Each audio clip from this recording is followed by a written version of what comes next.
Kaylee Henderson. Let's give her a big hand.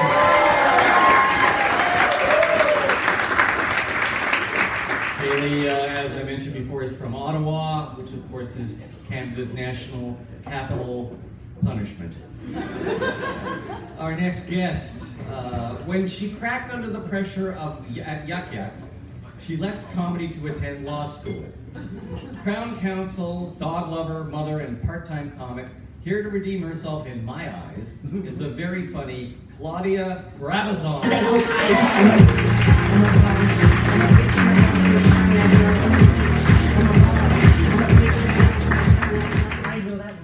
Hey everybody, it's great to be here after the pandemic in person. It's been 3 long years. And you know, I was a victim of that pandemic.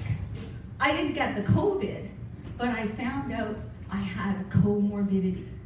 Can you guess what that was? Yes, it was mostly around the hips and thighs, my comorbidity. People started looking at me. I didn't know, how did they know going into stores? Oh, I know why you're wearing that mask. You have a comorbidity. It's code for you're too fat, Claudia. That's the problem.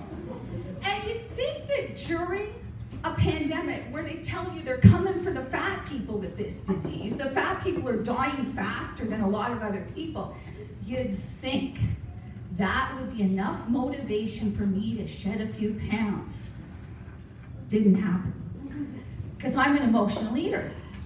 So I basically huddled in front of the TV and waited for pizza to come. And that's how I coped with the stress of it all. But the thing was, eventually the pandemic was over, and it was time for us to get dressed and go back to court. Well, guess what happened? I had to put on those robes. Well, they're generous, right? You'd think.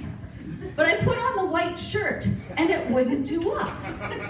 And you're like, well, okay, Claudia, maybe it's tight around the middle. You gained 10 pounds. That's an inch around your waist. No, I couldn't do up the neck. I put on neck fat. Oh my God, how much weight have I gained to put on an inch of neck fat? And now you're thinking, well, Brabazon, go get on the scale and find out. But I was afraid. I live with a thin person. We have a thin person scale. Do you know what that is? That's a digital scale where you step on and it tells you the weight right away. It doesn't vary or oscillate, it's just boom. I didn't think I could take that kind of shock. So I thought, I'll go on Amazon. I'll buy one of those salt or dial scales, right? It'll be like a Price is Right big wheel scenario. I can go, come on 120, I can dare to dream. Come on 130, come on. And so I set it up and I step on very carefully. I hang on to the towel rack for a bit of support to help me ease into what I'm seeing. Because I've only got one leg on here and I'm already seeing 125. Oh my God. That was a long time ago, 125. So I start easing on the next leg and now my little forearm is clenched, I'm sweating. And before I hit 150, there was a huge crash and drywall screws are going out like bullets into my eyes. I'm now in the floor, a heap of drywall dust. I realize if I'm gonna weigh myself a lot, I'm gonna have to get a contractor on speed job to come over and fix the wall. So the COVID wasn't enough motivation for me to lose weight. But you guys may remember from the last time we saw each other, some of you, that I defied the laws of nature and I had a little girl very late in life. My eggs were sealed up acorns on a shelf somewhere, and I had this lovely child. And I was so proud 3 years ago when she was just about 2, and I could keep up with her because she was walking like this, and that's how I walk anyway. So if I'd given birth to a duck, we'd be home free.